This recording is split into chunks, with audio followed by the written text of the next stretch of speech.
Hi, I'm Emma Clark, and I grew up in the small town of Harrow. It's nothing glamorous, just a place where everyone knows each other and secrets have a way of coming to light. After graduating, I dove straight into the retail world, specifically lingerie. To me, it wasn't just a job, it was my passion. I poured my heart and soul into my work, and eventually, I became the proud owner of a chain of lingerie stores ranging from quaint boutiques to upscale outlets. I was dedicated to my business and exceptionally good at it. But as I clocked in the hours, days, and months, I started to feel like something was missing. That's when Michael entered my life. It all began with a simple ping on my phone.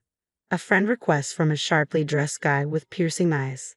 I didn't recognize him, but his profile hinted at a man who had his life together. A lawyer, hence the tailored suit. Curiosity got the best of me and I hit accept. It wasn't long before his first message appeared one evening while I was crunching numbers. Hey Emma, thanks for accepting my request. I noticed we have some friends in common. How's it going? Simple enough, right? But it was his follow-up messages that truly drew me in. He was witty and had a knack for making me laugh even after the longest days. I remember one night we were joking about the worst pickup lines we'd ever heard, and his humor just clicked with me. Michael, have you ever heard this one?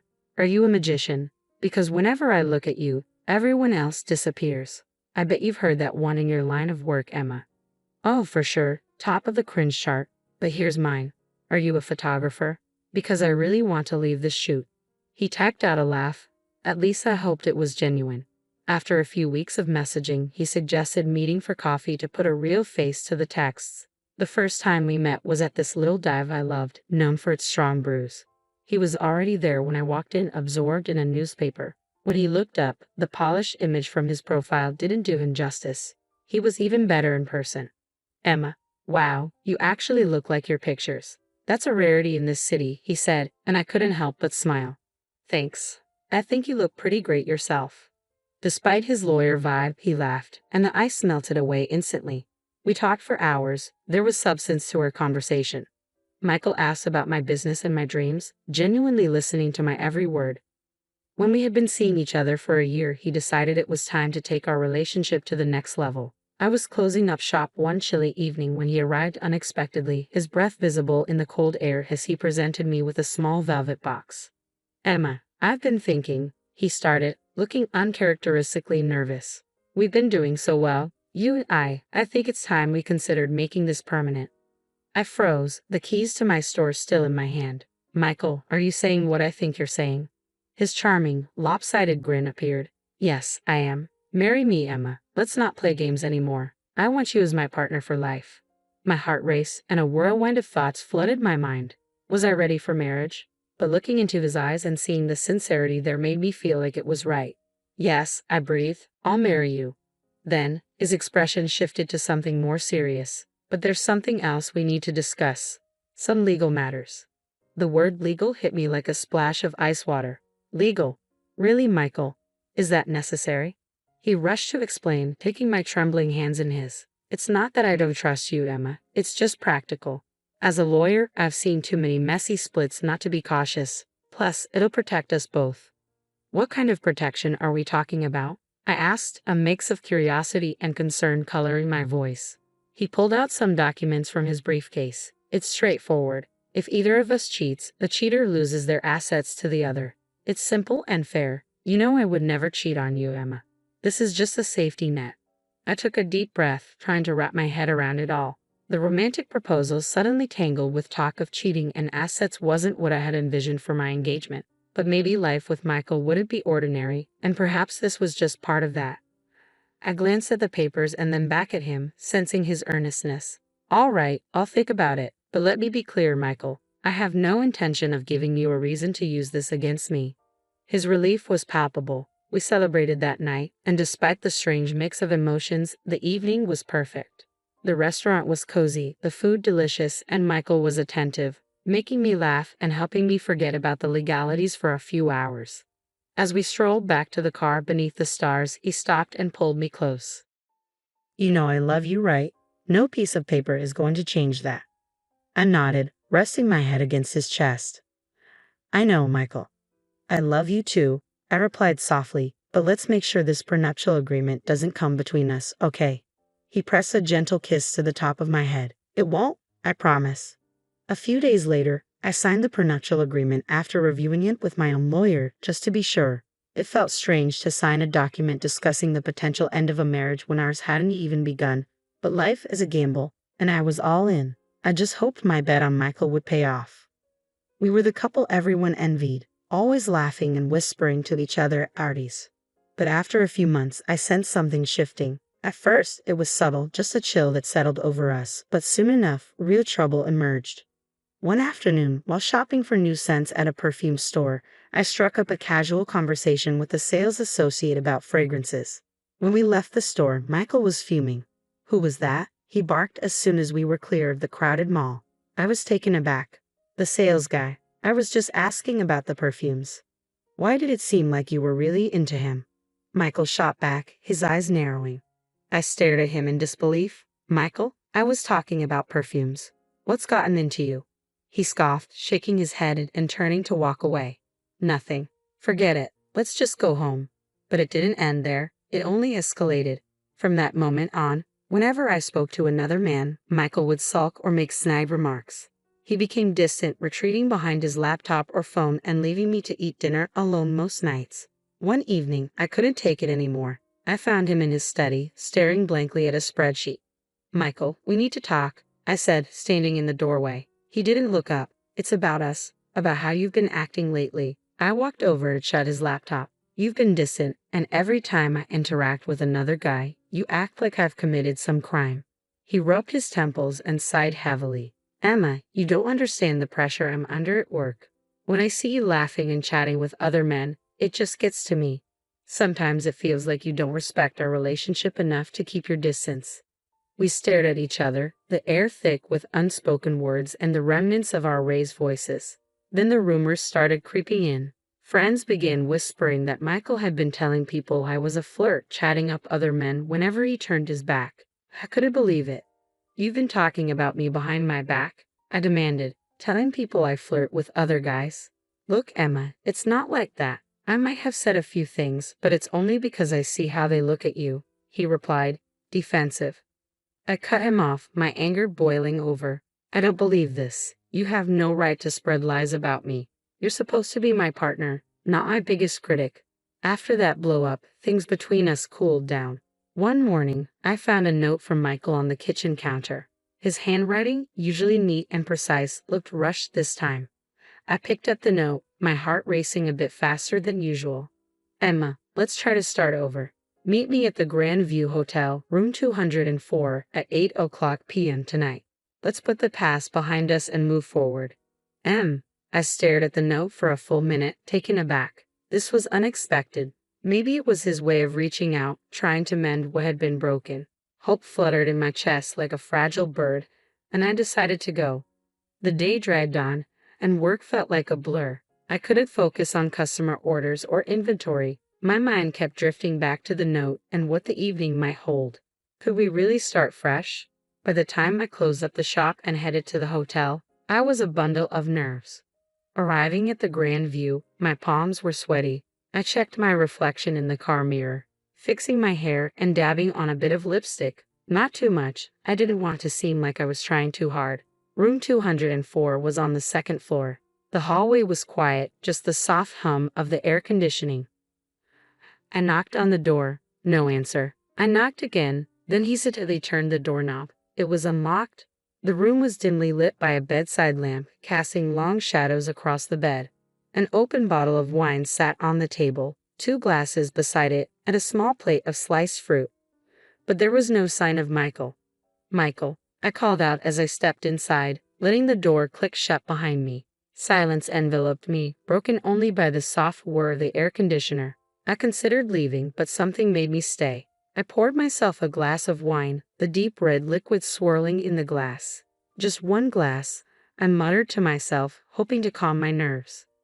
I took a sip. The wine was rich and slightly too sweet. I sat down on the edge of the bed, my mind racing. The wine began to make my head feel a little fuzzy, or was that just my nerves? I lay back to rest my eyes for a moment, the room spinning gently before everything faded to black.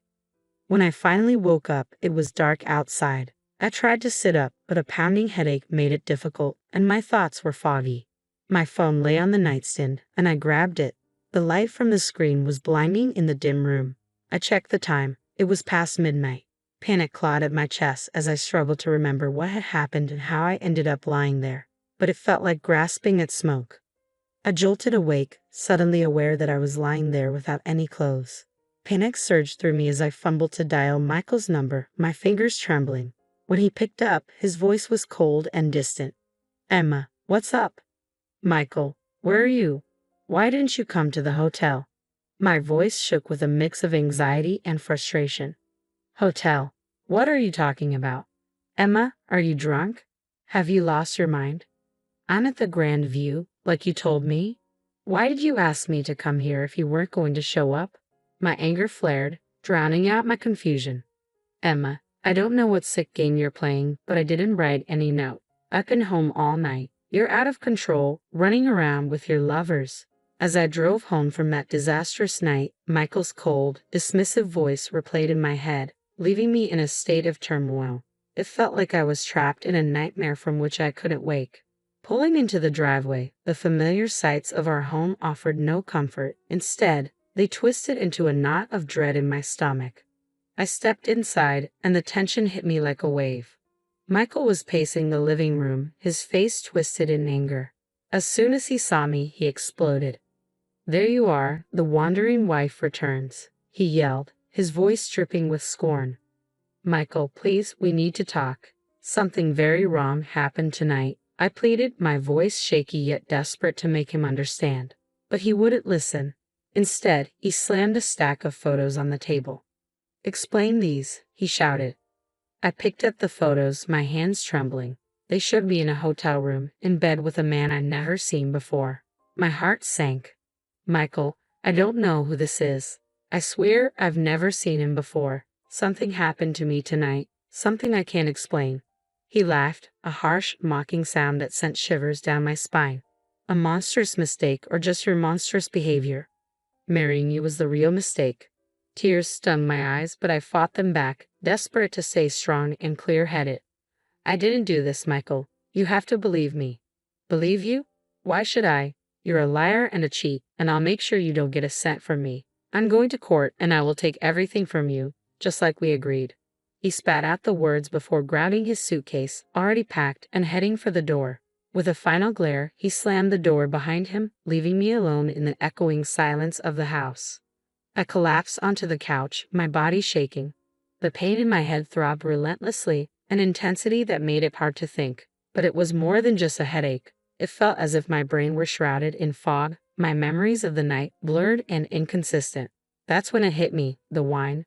I had only had one glass, but the dizziness and blackout didn't add up. It was too extreme, too sudden.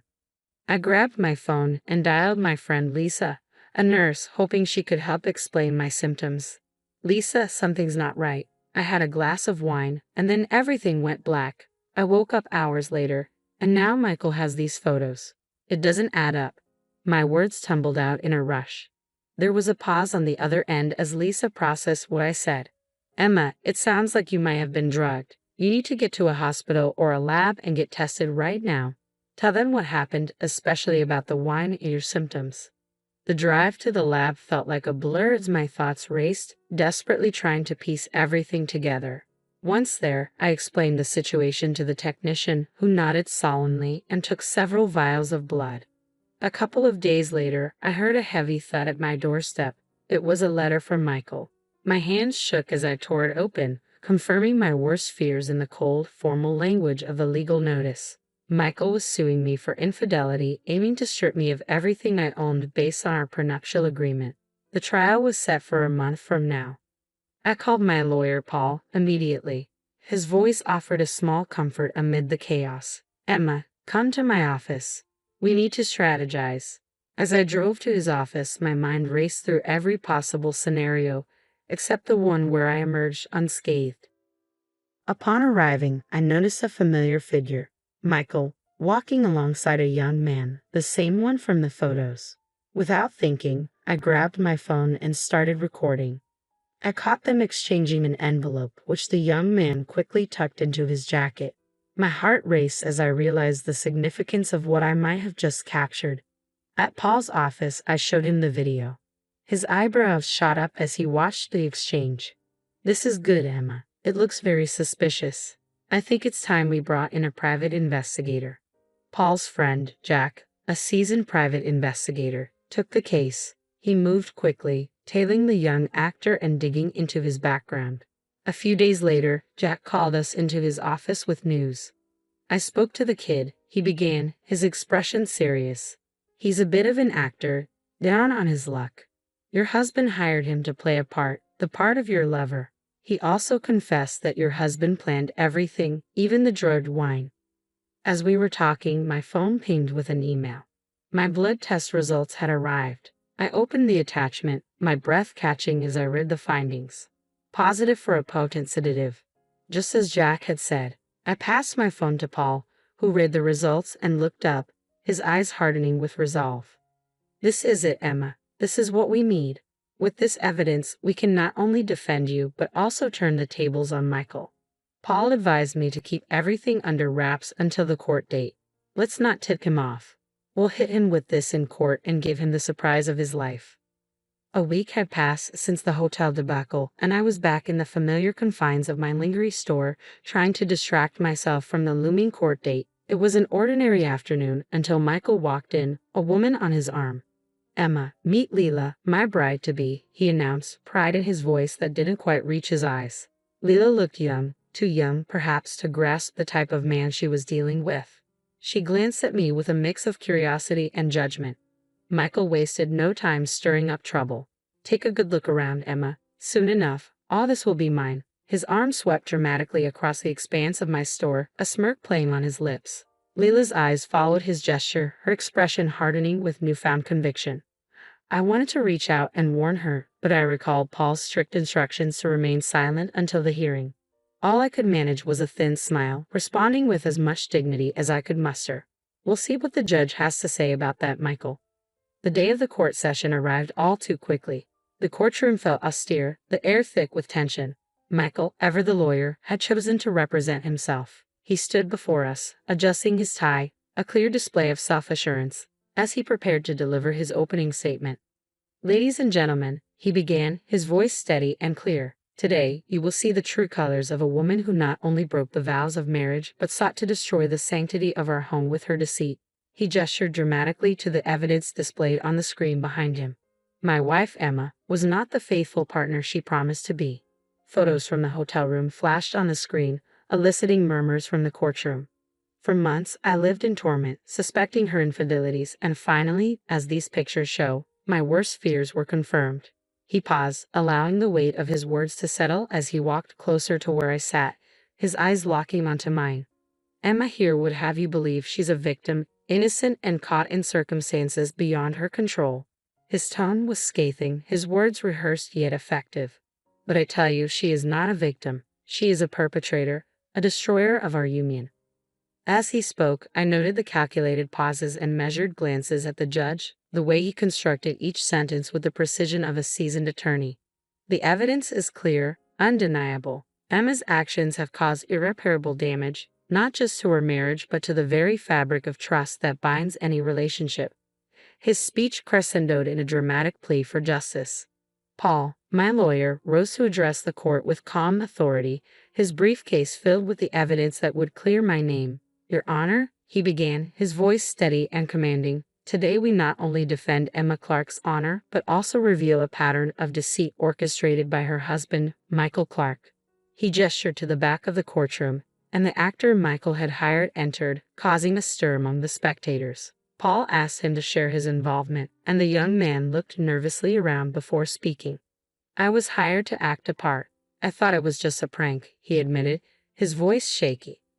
"I didn't realize the seriousness of what was being orchestrated." Paul nodded gravely, then presented the blood test results to the court. These results show that Emma was incapacitated against her will, drugged by substances she had no knowledge of consuming. The courtroom murmured as the implications sank in. Furthermore, Paul continued, his tone hardening, "this is not the first time Mr. Clark has employed such tactics." He laid out evidence of Michael's previous marriages, detailing how similar patterns had led to his unjust enrichment at the expense of his former wives. As Paul concluded his arguments, the weight of the evidence was palpable. We ask not only for the dismissal of the fraudulent claims made against Emma, but also for just compensation for the ordeal she has endured. The judge nodded, absorbing everything before delivering her verdict. After careful consideration of the evidence presented, I find in favor of Emma Clark. The prenuptial agreement is hereby annulled. Relief washed over me, and tears pricked my eyes, not just from the victory, but from the vindication. Furthermore, the judge added, the court awards Mrs. Clark damages in the amount of $400,000. Michael's face turned ashen, his future crumbling before him. His fiancée, present in the courtroom, hurried out, only to return briefly to whisper a thank you to me for exposing the truth before leaving him for good. News of the trial spread like wildfire, the sensational details making headlines. Michael's professional reputation was irrevocably damaged. He was stripped of his license to practice law. The revelation prompted his ex-wives to file lawsuits against him, uncovering a trail of deceit that left him financially and socially bankrupt. As I closed up shop one evening, the glow of the sunset casting long shadows on the floor, I reflected on the journey. The battle had been hard fought, marked by moments of despair and indignity, but ultimately it stood as a testament to resilience and justice.